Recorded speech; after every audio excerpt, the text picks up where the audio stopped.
Here is a brief video describing the issue that I'm having with my new Turnigy Micro X quadcopter from Hobby King.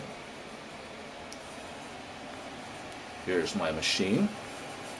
As you can see, it's a single board quadcopter. Everything is right on the main motherboard.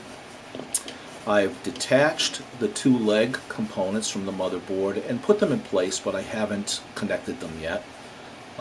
I've also put a motor in place, but I haven't done any soldering or anything like that.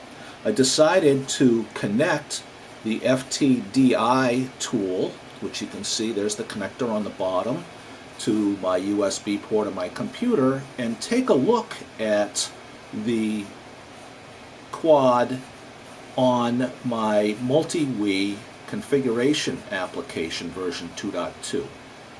So what I did was I plugged my FTDI tool in to my USB port,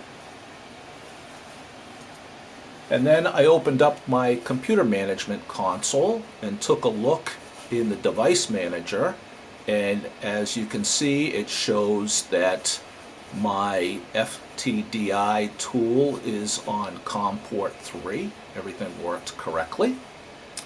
So then I opened my multi-Wii configuration tool and I clicked on Connect, Reconnect.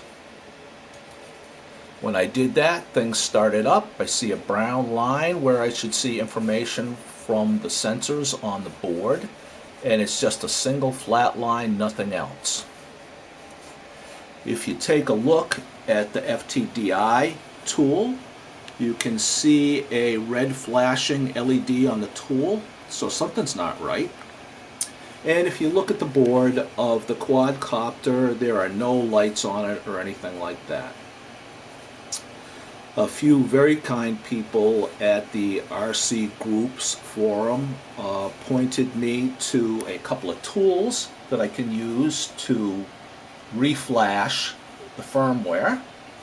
Let's take a look at those here. One of the tools is this AVR programming device. It comes with a cable, and that cable connects into this Atmel AT-Mega socket firmware tool. Supposedly I can reflash the firmware on my quadcopter, set up the bootloader, and then install the sketch file for the quad. I haven't decided at this point what I'd like to do.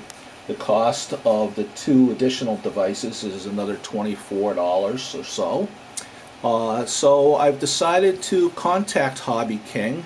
I opened a ticket with them, and I'm waiting to hear back from them to decide whether or not I should receive a replacement board, or I may just buy the tools to fix the issue. The problem is I don't know if it is a hardware issue or it's just that the firmware wasn't flashed properly when the board was assembled.